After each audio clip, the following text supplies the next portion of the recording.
মধ্যপ্রাচ্যে চলমান যুদ্ধ এক নজিরবিহীন মোড় নিয়েছে।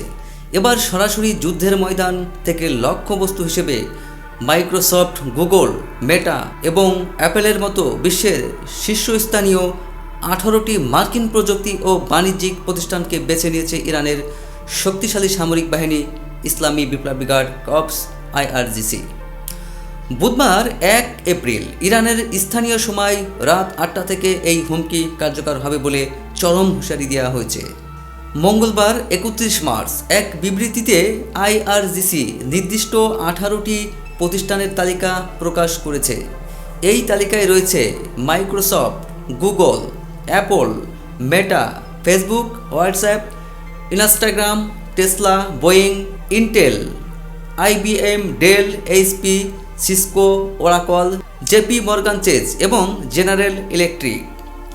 IRGCর দাবি, তথ্য প্রযুক্তি এবং কৃত্রিম বুদ্ধিমত্তা AI সম্পন্ন এই মার্কিন কোম্পানিগুলোর ইরানের বিরুদ্ধে পরিচালিত সামরিক অভিযানের পরিকল্পনা ও বাস্তবায়নে পেন্টাগনকে সরাসরি কারিগরি সহায়তা দিচ্ছে।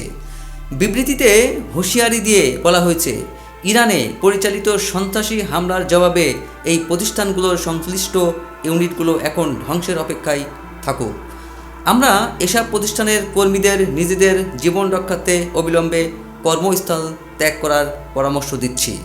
সংযুক্ত আরব আমিরাত সহ পারস্য উপসাগরীয় দেশগুলোতে মাইক্রোসফট, অ্যাপল এবং গুগলের মতো প্রতিষ্ঠানগুলোর বিশাল কর্পোরেট অফিস ও শোরুম রয়েছে।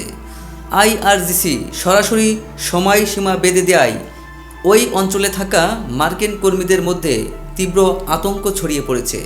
অন্যদিকে একই দিনে এক সংবাদ সম্মেলনে মার্কিন প্রতিরক্ষামন্ত্রী পিট হেগসেথ বলেন, এই যুদ্ধ কেবল ডোনাল্ড ট্রাম্পের শর্ত অনুযায়ী শেষ হবে।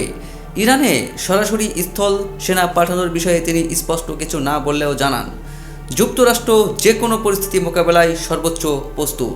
প্রতিরক্ষামন্ত্রী হেগসেথ আরও দাবি করেন যে ইরানের সঙ্গে শান্তি আলোচনা চলছে এবং তা আরও শক্তিশালী হচ্ছে, তবে ইরান শুরু থেকেই ওয়াশিংটনের সাথে সরাসরি আলোচনার খবর ভিত্তিহীন বলে উড়িয়ে দিয়ে আসছে।